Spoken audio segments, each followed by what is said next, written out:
Hello friends, आरकेपी study plus में आपका स्वागत है। चलिए हम लोग करंट अफेयर के न्यू सेशन में जो है इस पर चर्चा करते हैं। ठीक है, जिसमें हम लोग ने आज क्वेश्चन कुछ लिए हुए हैं।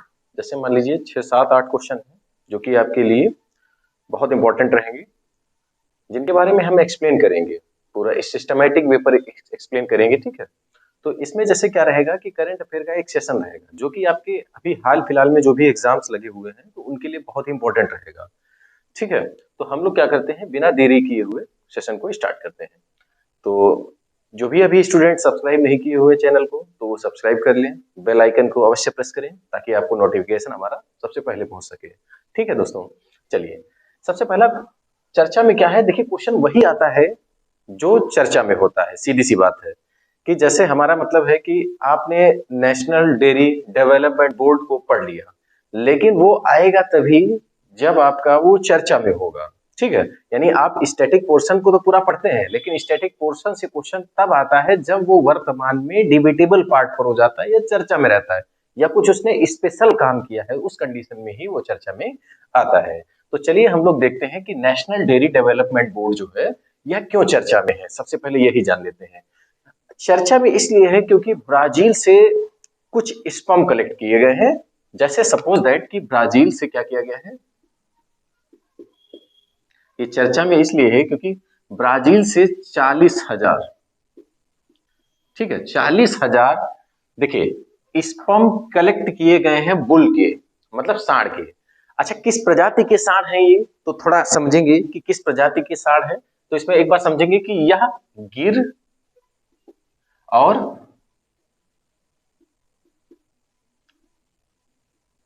कंकरेज, ठीक है, ये दो प्रजातियों के सांड हैं। ठीक है, ये दो प्रजातियों के सांड भी हैं और यह प्रजातियों की गाय भी हैं, ऐसे समझ लीजिए। अच्छा, यह प्रजाति ब्राजील में है, तो ब्राजील में जो ये ऐसी पहल क्यों की गई है भारत सरकार के द्वारा, मतलब कहने का मतलब इस नेशनल डेयरी डेवलपमेंट बोर्ड के द्वारा ऐसा क्यों किया गया, क्यों वहां से सीमंस जो है 40,000 सीमंस लिए गए हैं। तो उसका कारण यह है क्योंकि भारत में जो इस प्रजाति की गाय है वह मात्र 6 से 10 लीटर दूध देती है, 6 से 10 लीटर दूध देती है, जबकि वहां पर ब्राजील में जो उनका जेनेटिक कोड है उस अकॉर्डिंग अगर देखा जाए तो वहां पर वह गाय कितना दूध देती है, लगभग 20 लीटर के आसपास, 20 से 22 लीटर दूध देती है। तो एक बहुत बड़ा अंतर है। जबकि यही गायें हैं, कहने का मतलब है यहीं से, भारत से ही, भारत के महाराष्ट्र और गुजरात से, राजस्थान महाराष्ट्र से मुख्य रूप से, ठीक है ध्यान रखिएगा, राजस्थान और महाराष्ट्र, ये दो मुख्य रूप से ध्यान रखिएगा कि यहां से ये गाय, ये मतलब जो है गायों की प्रजाति पाई जाती है। ठीक है, अच्छा कुछ लोगों को डाउट होगा गाय है या सांड, दोनों मतलब जो है कहने का मतलब है कि यही प्रजातियां हैं। ठीक है, तो अब देखेंगे राजस्थान और महाराष्ट्र में, अब यहां से लगभग बात करें तो लगभग वही मान के चलिए 19वीं सदी की बात होगी, जब यहां से ब्राजील गई थी कुछ गाय, या मतलब जो है शार्ट बुल वगैरह जो गए थे।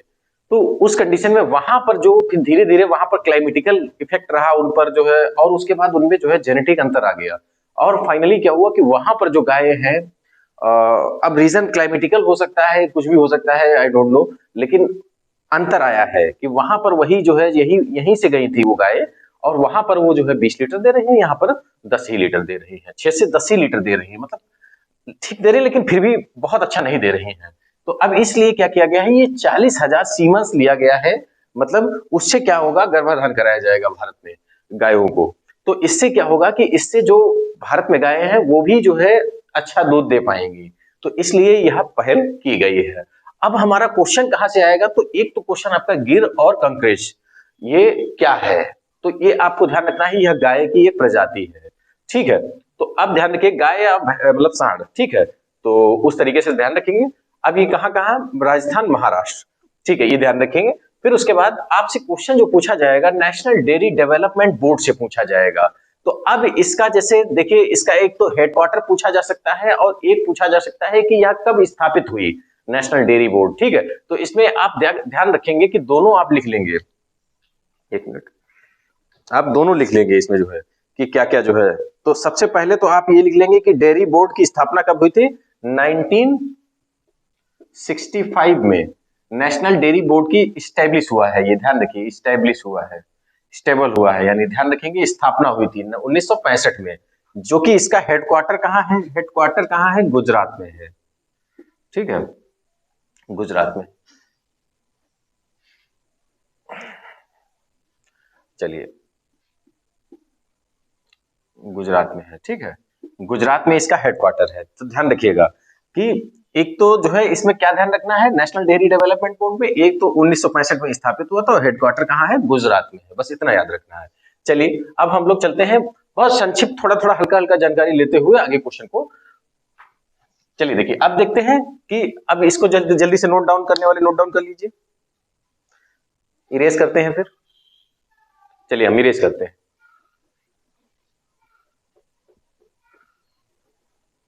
अब नेक्स्ट क्वेश्चन देखते हैं। नेक्स्ट क्वेश्चन देखते हैं। नेक्स्ट क्वेश्चन एएसआई से संबंधित है, आर्कियोलॉजिकल सर्वे ऑफ इंडिया। ठीक है, आर्कियोलॉजिकल सर्वे ऑफ इंडिया। तो अब इसके बारे में हम लोग समझेंगे कि आर्कियोलॉजिकल सर्वे ऑफ इंडिया जो है वो क्या है। ठीक है, तो इसकी स्थापना कब हुई, क्या हुआ, क्यों चर्चा में है, तो अब थोड़ा बहुत जो है इसके बारे में अच्छे से समझेंगे। तो अब देखेंगे सबसे पहले एएसआई की स्थापना लगभग मान के चलिए कि 1861। जिसने एंशिएंट हिस्ट्री पढ़ा होगा तो वो जान रहा होगा। ठीक है, एंशिएंट हिस्ट्री में आप लोगों को पढ़ाया जाता है कि पुरातत्व विभाग के जो है जनक कौन है। तो ऐसा माना जाता है, माना किया जाता है, मतलब है ही अलेक्जेंडर कनिंघम। अलेक्जेंडर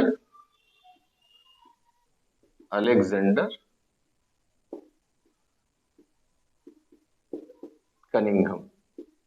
ठीक है, अलेक्जेंडर कनिंघम जो है इसके संस्थापक है, यह इसके अध्यक्ष भी रहे थे उस समय। ठीक है, तो अब यहीं से एएसआई का जो है मतलब स्टैब्लिश हुआ है 1861 से। अच्छा, एएसआई चर्चा में क्यों है, थोड़ा ये समझेंगे, चर्चा में एएसआई क्यों है। तो हम लोग समझेंगे कि एएसआई चर्चा में वर्तमान में क्यों है, तो इसके बारे में थोड़ा समझते हैं कि अभी समझेंगे कि ज्ञानव्यापी,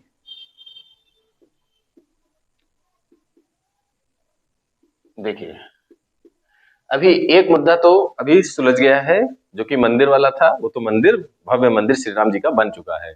ठीक है, अभी लेकिन दूसरा कहानी यहाँ पर अटकी हुई है, ज्ञानव्यापी मस्जिद जो है। अच्छा, ज्ञानव्यापी से संबंधित जो भी क्वेश्चन हो आप लोग ध्यान रखिएगा, इसको आप पर्सनल रूप से इस पर देख लीजिएगा। अच्छा, इसके मंदिर का स्ट्रक्चर हम बता देते हैं, आप लोग क्या करिएगा कि इंटरनेट पे सर्च करिएगा कि ज्ञानव्यापी मस्जिद। तो उसमें ऐसा लगता है, ऐसा मतलब देखने में ही लगता है कि वह एक नागर शैली पर बना हुआ मतलब जो है मंदिर है, जो मतलब मंदिर था उसका ऊपर वाला जो है हिस्सा तोड़कर और उस पर मतलब मस्जिद टाइप का बना दिया, ऐसा दिखता है। उसमें पुरातन, जैसे पता चला ये स्ट्रक्चर इस टाइप से है, तो पता चला ये इस टाइप से ऐसे से बना हुआ है, और ये फिर इस टाइप से बना हुआ। अब इसमें जो है ये लगता है कि हाँ ये मंदिर है, तो उसमें सुप्रीम कोर्ट ने मतलब जो है एएसआई को यह काम सौंपा गया है अभी हाल फिलहाल में, तो इसलिए एएसआई चर्चा में है। ठीक है, ध्यान रखना, अब एएसआई चर्चा में है, तो अब एएसआई अभी ये बहुत पहले से चर्चा में है, तो ध्यान रखिए एएसआई से क्वेश्चन बन सकता है। तो ये ठीक है, एएसआई क्यों चर्चा में था आपको पता हो गया। अब नेक्स्ट क्वेश्चन देखते हैं हम लोग।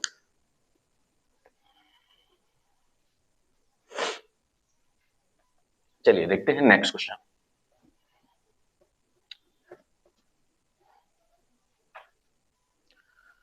नेक्स्ट क्वेश्चन देखते हैं, मुल्ला पेरियार बांध। मुल्ला पेरियार बांध अभी बहुत चर्चा में है। डायरेक्ट क्वेश्चन आपसे पूछा जा सकता है कि मुल्ला पेरियार बांध कहाँ है, तो आप बताएंगे केरल में है। अभी विवाद क्या है, मुल्ला पेरियार यानी केरल और तमिलनाडु का विवाद है।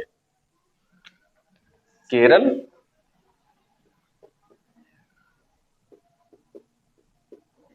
तमिलनाडु का विवाद है यार, केरल और तमिलनाडु में क्या विवाद है, चलिए समझेंगे केरल और तमिलनाडु में क्या विवाद है। तो देखेंगे कि केरल और तमिलनाडु में ऐसे समझ लीजिए एक स्ट्रक्चर हम बना देते हैं, ऐसे करके स्ट्रक्चर एक बना दिया। अभी यह इस टाइप से, जैसे मान के चलिए ये नदी ऐसे करके गिरती है। ठीक है, यह नदी इस साइड में पूर्व की ओर। अच्छा, क्वेश्चन ऐसे पूछा भी जाता है कि क्या केरल में कोई नदी, केरल में कोई ऐसी नदी है जो पूर्व में गिरती है। कहने का मतलब है कि इस साइड में अपना जो है गिरती है, मुहाना है उसका, मतलब यह गिरती है उसमें सागर में, ठीक है, इधर नहीं गिरती है। तो ऐसा कोई है? तो बिल्कुल है, ये पेरियार नदी। पेरियार नदी चर्चा में है, देखिए ध्यान रखिएगा, पेरियार भी। अच्छा, पेरियार पर ही ये बना हुआ है मुल्ला पेरियार बांध, सॉरी, ये मुल्ला पेरियार बांध पेरियार पेरियार नदी पर ही बना हुआ है। अच्छा, इस चर्चा में इसलिए मुल्ला पेरियार डैम है क्योंकि यह हो गया है लगभग 126 ईयर ओल्ड, 126 ईयर ओल्ड हो चुका है इसको, 126 साल पुराना हो चुका है। अच्छा, केरल जो है बहुत इससे परेशान है। इसका इडुक्की डिस्ट्रिक्ट जो कि मतलब वहीं पर पेरियार नदी के किनारे पड़ता है।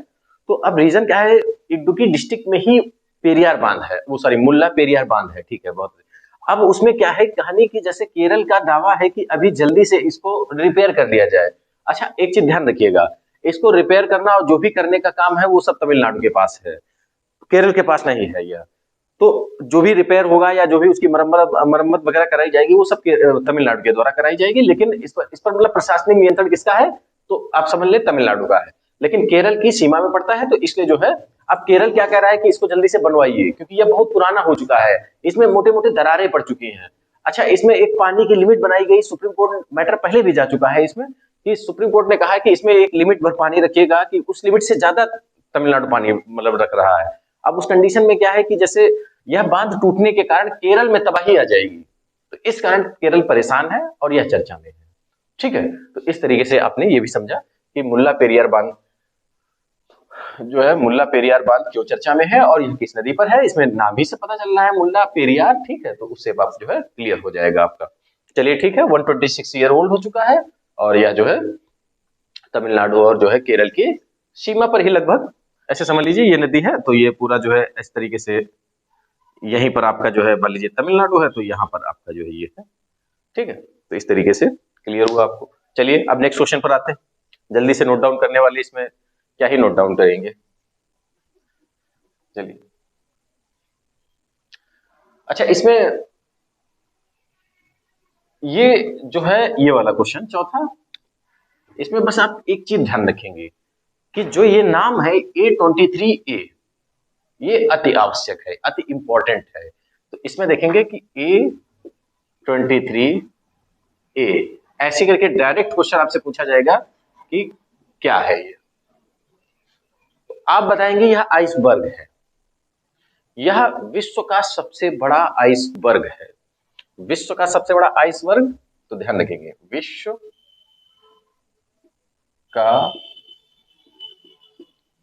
सबसे बड़ा आइसबर्ग है, तो यह ध्यान रखेंगे, विश्व का सबसे बड़ा आइसबर्ग है, ठीक है। अटलांटिक सागर में है, अटलांटिक सागर में है, तो इतना याद रखिएगा, बस इतना सा क्वेश्चन आपसे आ सकता है, क्योंकि यह रीजन क्या है कि यह अभी कैसे बनते हैं, तो आपको बता दें कि अगर आपने देखा होगा तो ऊपर की ओर, जैसे मान लीजिए सपोज दैट पूरे वर्ल्ड का मैप अगर ऐसे लेते हैं, ऐसे करके पूरा वर्ल्ड का मैप आपके पास होगा, तो उसमें ऊपर वाला जो हिस्सा है वह अंटार्कटिका है, सॉरी आर्कटिक वाला है। आर्कटिक्स में जो है बर्फ जमा हुआ है, यहीं से एक बड़ा सा सिल्ली जो है बर्फ का टूटा और इसने जो है मतलब तैरना स्टार्ट कर दिया, ठीक है। इसके अंदर बहुत पानी है, ऐसे समझ लीजिए, अगर यह पिघलेगा तो बहुत पानी इसमें है, और यह जो है, ठीक है। तो इस तरीके से ये क्वेश्चन बस चर्चा में था, तो इसलिए हमने आपको दे दिया। अभी देखिए नाइट्रोजन गैस के बारे में थोड़ा समझ लेते हैं, नाइट्रोजन गैस क्यों चर्चा में है। हाल फिलहाल में चर्चा में इसलिए है क्योंकि यूएसए में एक मैटर हुआ है, तो उसी के बारे में चर्चा में है। क्यों? क्योंकि यूएसए में एक व्यक्ति को क्या हुआ है कि पहले क्या होता था कि इंजेक्शन के माध्यम से, जैसे मान लीजिए किसी को दंड देना, जैसे भारत में फांसी दे दी जाती है, वैसे ही वहां पर एक जो है इंजेक्शन के माध्यम से इंजेक्ट किया और उसके बाद उसकी मतलब जो है सुप्रीम कोर्ट के द्वारा, या सॉरी सुप्रीम कोर्ट को नहीं देगा, वह के न्यायालयों के द्वारा जैसे मतलब फैसला सुनाया गया कि यह व्यक्ति जो है दोषी है और इसको जो है मृत्यु सजा दी जाती है। तो मृत्यु सजा जैसे इंजेक्ट के माध्यम से दे दी जाती है। अब उस व्यक्ति की नसें नहीं मिली, अब नस नहीं मिली तो उसको पता क्या किया गया है, नाइट्रोजन का सिलेंडर, मतलब उसको बिठा के हाथ पैर से बांध के और नाइट्रोजन का जो है एक पूरा जो है वो मास्क टाइप का लगाकर उसको सिलेंडर जो है खोल दिया गया और उसका धीरे धीरे उसके प्राण खत्म हो गए। अब चूंकि मास्क टाइप का ऐसे लगा दिया गया, तो उससे क्या होगा कि उसके बॉडी में ऑक्सीजन नहीं जा पाएगी, केवल नाइट्रोजन जाएगी, और नाइट्रोजन जाएगी वो धीरे धीरे जो है उसको फिनिश कर देगी व्यक्ति को। तो इस तरीके से डेथ हुई उसकी। तो अब इसमें जो है क्या, कहां से, यहाँ से आ गया मानवाधिकार, मानवाधिकार आ गया, तो वहां उसने कहा कि इस तरीके से मतलब क्रूर रूप से जो है किसी को मृत्यु देना उचित नहीं है। तो उसी पर डिबेट है। तो उसी के बारे में नाइट्रोजन गैस चर्चा में रहती है और चर्चा में है। और नाइट्रोजन गैस का काम क्या है, तो आप ध्यान रखेंगे कि जितना पैकेजिंग होता है फूड प्रोसेसिंग में गैस जो भरी जाती है, जैसे फूड प्रोसेसिंग का मतलब होता है कि जैसे मान लीजिए आप चिप्स खाते हैं या कुछ भी खाते हैं तो उसमें हवा भरी होती है, वो नाइट्रोजन भरी होती है। तो इस तरीके से उससे खराब नहीं होता है। चलिए ठीक है, अब आपने ये देख लिया। अब उसके बाद देखते हैं कि सेमीकंडक्टर के बारे में। चलिए, सेमीकंडक्टर वर्तमान में बहुत इंपॉर्टेंट चीज है। अभी सेमीकंडक्टर जो है सब नहीं बना पा रहा है। जैसे इंडिया है, मान लीजिए अभी सेमीकंडक्टर हर एक आधुनिक उपकरणों में लग रहा है, लेकिन अभी सेमीकंडक्टर उपलब्ध सबके पास नहीं है। तो जैसे कौन कौन से देश हैं जो सेमीकंडक्टर बनाते हैं, तो एक तो हुआ ताइवान, दूसरा हुआ उत्तर कोरिया, ठीक है। और फिर उसके बाद जो है एक तो कोरिया बनाता है, साउथ कोरिया आई थिंक जो है, फिर उसके बाद एक है चाइना। तो ये दो तीन देश हैं जो मतलब बनाते हैं। तो उसमें जो है क्वेश्चन आपसे पूछा जा सकता है, क्रम पूछा जा सकता है कि कौन जो है, तो एक बार देखेंगे।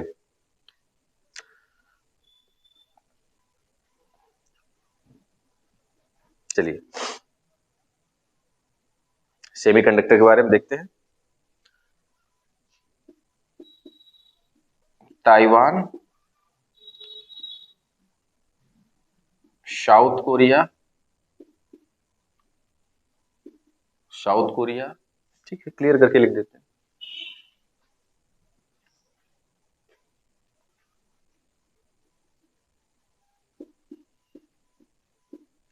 साउथ कोरिया और चाइना, चीन।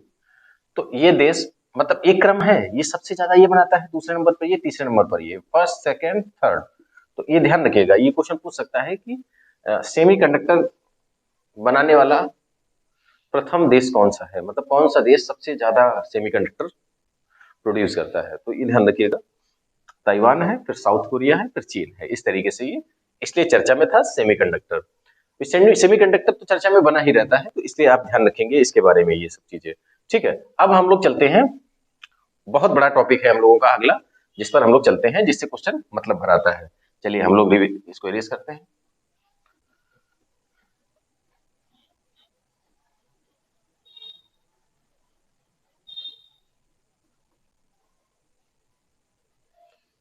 देखते हैं,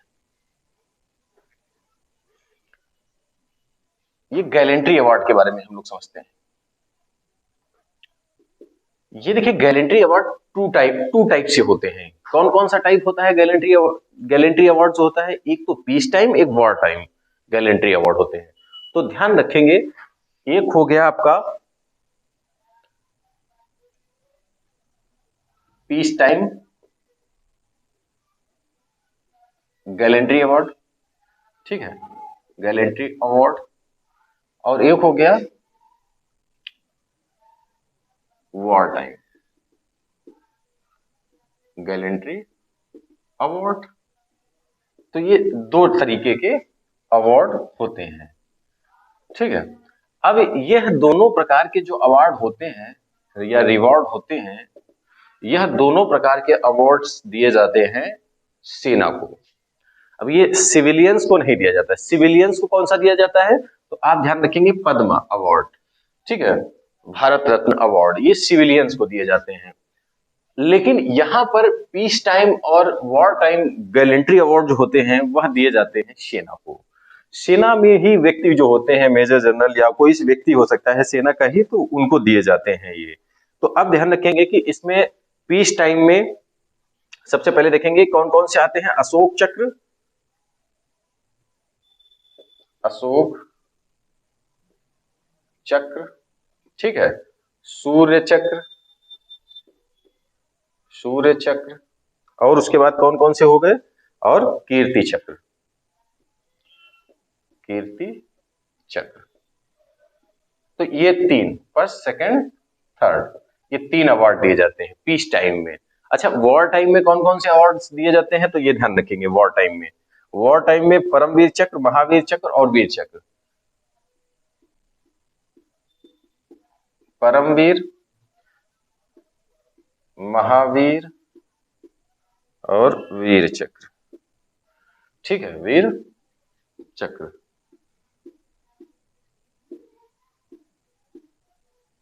इस तरीके से 3 अवार्ड ये दिए जाते हैं। तो इनको आप ध्यान रखेंगे, इनको लिख लेंगे आप इस तरीके से, क्योंकि ये जो है अशोक चक्र, सूर्य चक्र और कीर्ति चक्र। तो ये ध्यान रखेंगे, शौर्य चक्र जो है, अब देखिए ध्यान रखेंगे कि ये पीस टाइम है, ये वॉर टाइम है। तो वॉर टाइम में ये दिए जाते हैं और ये सब क्वेश्चन पूछे जाते हैं कि ये किसको मिला, क्या नहीं मिला, तो वो सब पूछा जाता है। तो इसलिए आपको ये बताना था, तो इसलिए इसको जो है आप नोट डाउन कर लीजिए। फिर उसके बाद हम लोग चलते हैं पद्म अवार्ड पर, चलते हैं जहां से क्वेश्चन बहुत इंपॉर्टेंट है, आपसे पूछा जाएगा पद्म अवार्ड से। ठीक है, तो चलिए इसको नोट डाउन कर लीजिए जल्दी से।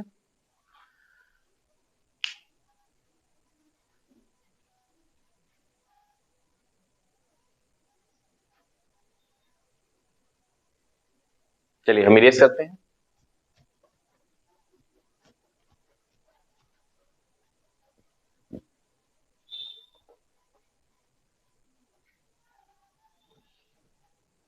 चलिए हम लोग आते हैं पद्म अवार्ड पे। पद्म अवार्ड के बारे में समझते हैं।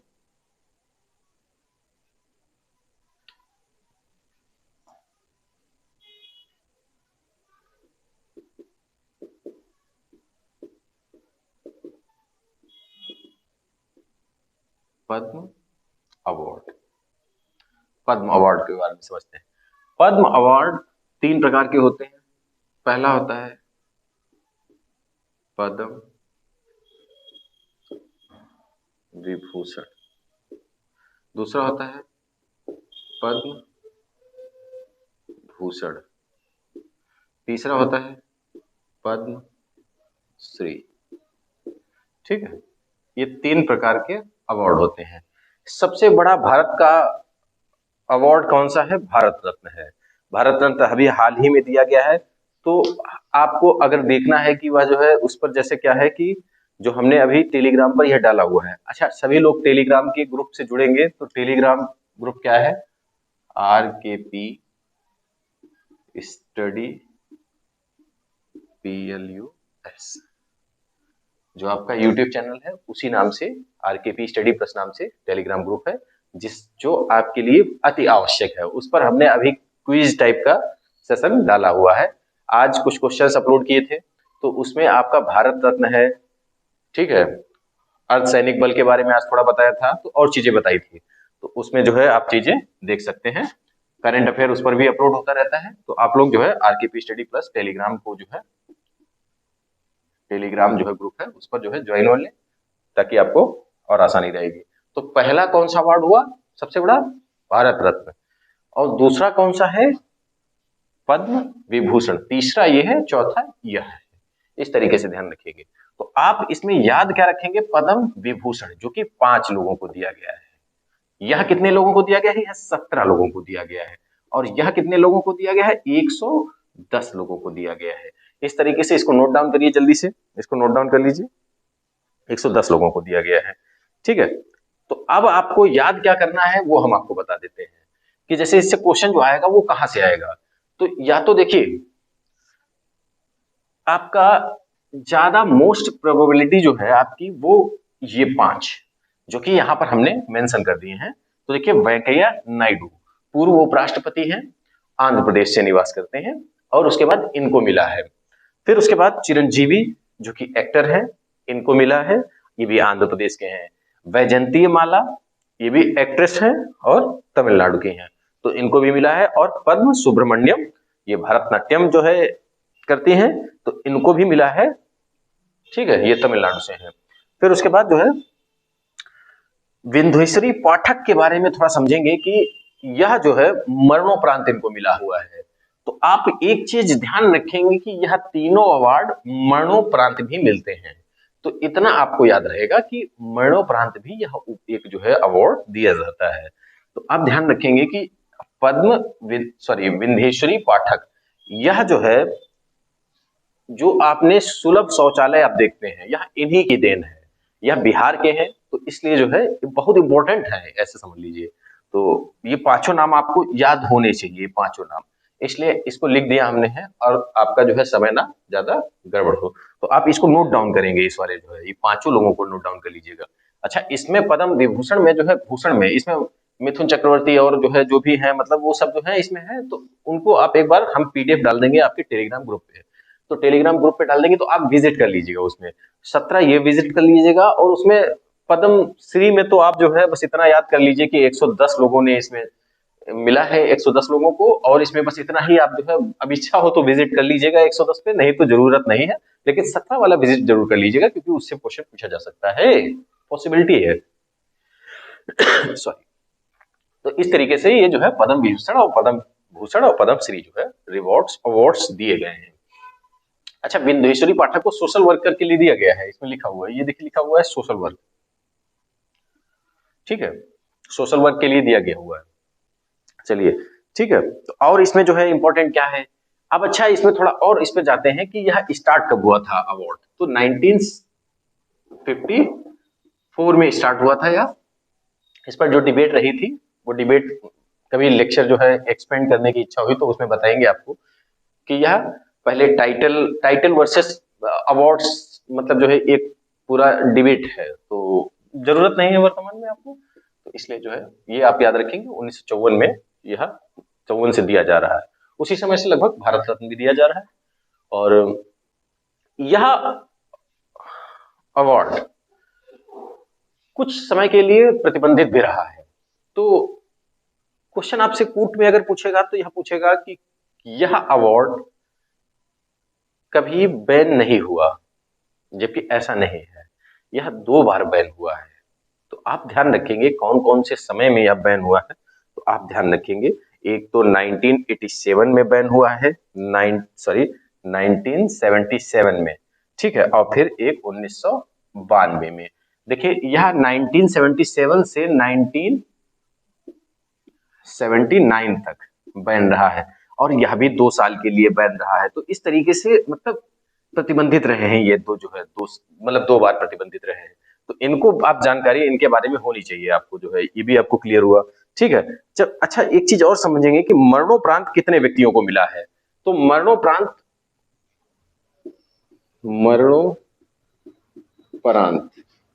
9 व्यक्तियों को मिला है।